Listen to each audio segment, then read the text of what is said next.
Torej, na kratko, predlog zakona o pravnem postopku. V pravnih postopkih javnega naročanja smo usklajevali leto dni, je praktično povsem nov zakon, predelan zakon, tako da je prečiščeno besedilo. Bo šlo v parlament.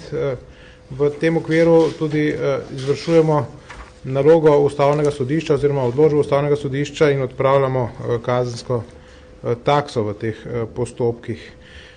Zdaj, bistvo sprememb je, da uvajamo najprej že predrevizijski postopek, se pravi ločimo različne aktivnosti v zvezi s pritožbo na ravni naročnika in potem revizijske komisije. Potem skrajšujemo roke, ko se mora naročnik odzvati iz 15 na 8 dni, da bi bili čim bolj učinkoviti. Potem zahtevamo avtomatično nadaljevanje postopkov pred Državno revizijsko komisijo, ne glede na to, kako se odziva naročnik oziroma če naročnik zavrne pobudo, potem postopki avtomatično tečejo, se ne čaka več, da ni mrtvega časa vmes.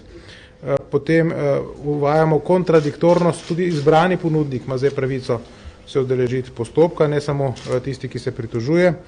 Potem naročnik lahko nadaljuje postopek javnega naročanja nemoteno, tudi v času revizije, postopka revizije, ne more pa podpisati pogodbe. Potem onemogoča se pritožbenikom, da bi ves čas pritožbeniki isti razlog, se pravi non bis in idem, ne dvakrat o isti stvari, se tudi tu uvaja. Potem Državna revizijska komisija bo lahko zdaj izvedla v bistvu narok, razreševalni sestanek, na katerem bo pridobila vse potrebne informacije, ki jih na takem sestanku lahko pridobi. Potem spreminjamo strukturo Državne revizijske komisije, zlasti terjamo, da bodo člani morali biti pravniki s pravosodnim izpitom, z enakimi standardi, kot jih imajo okrožni sodniki, s tem dvigamo nivo varstva, strokovni nivo, potem bodo morali imeti tudi dovoljenje za dostop do podatkov, zaupno stopnjo tajnosti Republike Slovenije, Evropske unije in NATO, da bodo lahko odločali tudi o obrambnih in varnostnih naročilih. Tu mislimo, da s tem zagotavljamo dovolj visoko raven, da na v samem revizijskem postopku ni potrebno še enega pritožbenega postopka oblikovati. Potem pa uvajamo seveda pravno varstvo tudi po sklenitvi pogodbe, in sicer ničnost pogodbe, v kateri pa bo odločalo sodišče. Zakon bo opredelil samo, da se za to določi eno sodišče, vladna uredba bo opredelila, katero od sodišč se bo specializiralo, da bo dovolj kakovostno in enotno reševalo te probleme. Potem zakon omogoča tudi izjemoma nadaljevanje operacij oziroma naročila, tudi če se najdejo nepravilnosti, tako imenovani spregled. Če bi lahko nastala večja škoda, se pa potem seveda nepravilnosti kaznujejo z globo, če gre za golfijo, pa potem sledi še kazenski postopek. Ukinja se, kot rečeno, kazenska taksa. Takse sicer so od 500 evrov do 10 tisoč evrov za največje posle, niso pa več kazenske takse, tako da na ta način ne zmanjšujemo pripada novih zadev. Med kazenske določbe kazni bodo za različne pomanjkljivosti in za različne napake tudi do 100 tisoč evrov za pravne osebe, za odgovorne osebe znotraj do 2000 evrov. Ta globa se bo v izjemnih primerih, če gre za kulminacijo več kršitev, lahko potrojila, ne pa več kot potrojila. Kar je pa zanimivo, tudi naročnik bo sedaj lahko odgovoren po enakih zneskih, in tu imamo primere nevestnega ravnanja, tako da bi tudi naročnik lahko prišel v tak položaj.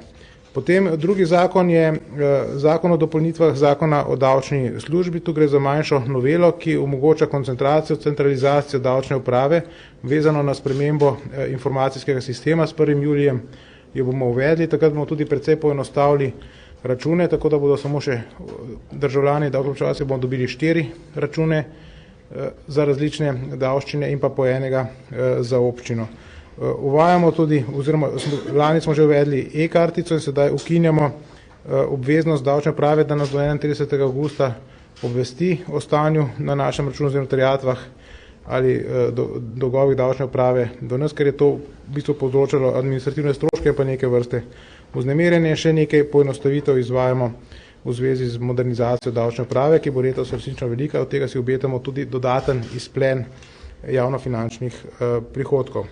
Potem smo spremenili zakon o bančništvu. Tu uvajamo oziroma izvršujemo, v naš sistem uvajamo direktivo 76 z leta 2010 in je en del reakcije ali pa odziva na svetovno finančno krizo, in sicer je ta direktiva terja ureditev nagrajevanja uprav v bankah in sedaj bodo te uprave tudi po novem zakonu oziroma noveli zakona o bančništvu nagrajevanje tako, da bo ustrezno stimulirano obvladovanje tveganj, ne pa samo doseganje dobička. Nadzorni sveti bodo morali imeti posebno komisijo za prejemke, potem Banka Slovenije bo morala opredeliti, katere banke so pomembne za finančni sistem in te bodo prišle pod poseben režim pri nagrajevanju. Taka banka, ki bo opredeljena kot posebna za finančni sistem, bo zavezana razkritju informacij glede politike in praks prejemkov in nagrajevanja uprav, in Banka Slovenije bo opredelila po zakonu podrobnejša pravila glede politik in praks nagrajevanja članov uprav. Ta zakon bo veljal tudi za hranilnice, ker gre za podobne funkcije. Tako da to je najpomembnejše, kar je imelo finančno ministrstvo na današnji seji. V redu, vprašanja za ministra? Ja.